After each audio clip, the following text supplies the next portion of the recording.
सलमान अभी साहब, क्या ही बुरा था कि शेड्यूल भी दे दिया जाता इलेक्शन कमीशन की जानिब से, जब जहां ये बताया गया कि जनवरी 2024 के आखिरी हफ्ते में इंतखाबात कराए जाएंगे। अगर नज़ीर लगारी साहब मेरी रहनुमाई फरमाएं, मुझे नहीं मालूम कभी इलेक्शन कमीशन ने इस तरीके से इस एम्बिग्युइटी के अंदर इलेक्शन की डेट अनाउंस की हो। मुझे नहीं पता, सबको पता होता था कि इलेक्शन किस तारीख को हो रहा है, बड़े वजाहत के साथ डेट आ जाती थी पूरा। और ये जो आप इजलास करते हैं इलेक्शन कमीशन वाले बैठ के 2-2 दिन के इजलास करते हैं, अपनी दानिश्वरी दिखाते हैं, अपनी फिक्र दिखाते हैं, तो भाई एक डेट भी अनाउंस कर देते आप। चाहे आप जनवरी के लास्ट वीक ही कह रहे थे तो ये सारे अहले दानिश जो इलेक्शन कमीशन के अंदर बैठे थे कह देते कि फला तारीख को इलेक्शन भी होना है। सिर्फ वीक अनाउंस करने से क्या वो एम्बिग्युइटी या वो जो इबाहम है वो खत्म हो जाएगा? पहला सवाल तो ये है। दूसरी बात यह है कि देखिए ना साहब, सॉरी, वो कोई कुंडली निकाल रहे हैं वो असल में, बात वो ये बर वक्त आपको बताएंगे लगारी ना। साहब मुझे रहनुमाई फरमाए, हमारे यहाँ इलेक्शन तब होता है जब आपके पॉलिटिकल अरेंजमेंट तय हो जाता है, जब आपका नए इलेक्शन के नाम के ऊपर एक सिलेक्शन का प्रोसेस कंप्लीट होता है तो फिर इलेक्शन भी अनाउंस हो जाता है। तो अभी तो हम सिलेक्शन के प्रोसेस से गुजर रहे हैं ना सर, अभी तो डिस्कशन चल रही है ना, और मुख्तलिफ फरीकों के साथ कुछ लोग कुछ दो की बुनियाद पे पसे पर्दा पर्दे के सामने पर्दे के पीछे बातचीत चल रही है। तो जब वो तय हो जाएंगे तो फिर इलेक्शन की डेट भी अनाउंस कर देंगे। मसला क्या है?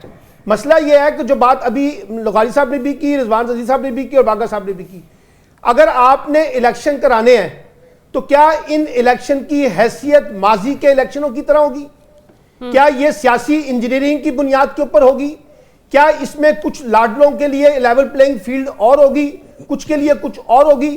क्या ये इलेक्शन ट्रांसपेरेंट होंगे या ये इंतखाबात के बाद मुतनाज़ा हैसियत इख्तियार कर जाएंगे? क्योंकि अभी तो ये सवाल भी उठ रहा है कि ये इंतखाबात से पहले मुतनाज़ा बनने की कोशिश हो रही है। जो बिलावल भुट्टो साहब बात कर रहे हैं, जो बात अभी MQM ने की है, जो बात और लोग भी कर रहे हैं कि जनाब इंतखाबात से पहले नई नई पार्टियां वजूद में लाई जा रही हैं। अब एक और नई सियासी जमात की कहानी भी चल रही है इस्लामाबाद के अंदर, वो मिफ्ता इस्माइल साहब हैं, वो मुस्तफ़ा नवाज खोकर हैं, वो खाकान अब्बासी हैं। ये जो सारा खेल खेला जा रहा है, इससे क्या इलेक्शन की क्रेडिबिलिटी को एस्टैब्लिश किया जाएगा या इस इलेक्शन के नतीजे में एक और नया पॉलिटिकल क्राइसिस क्रिएट किया जाएगा?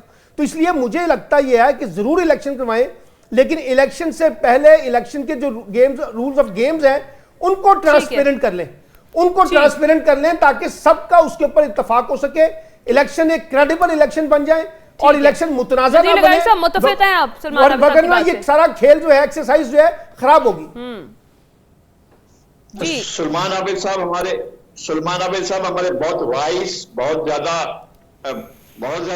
दानिश्वर हमारे साथी हैं और हमें फख्र है इनके ऊपर। और उन्होंने जो बेसिक क्वेश्चन उठाए हैं वो सवाल तो हर पाकिस्तानी के हैं। पहली बात यह है कि पहले हमें ये बताया जाए कि क्या अरेंज्ड इलेक्शन है, मैनिपुलेटेड इलेक्शन है, इंजीनियर्ड इलेक्शन है या ट्रांसपेरेंट इलेक्शन है? ऐसा तो नहीं है कि कोई लेटा हुआ है और उसके लेटने पर इलेक्शन हो रहे हैं, कोई बैठा हुआ है उसके बैठने पर इलेक्शन हो रहे हैं, कोई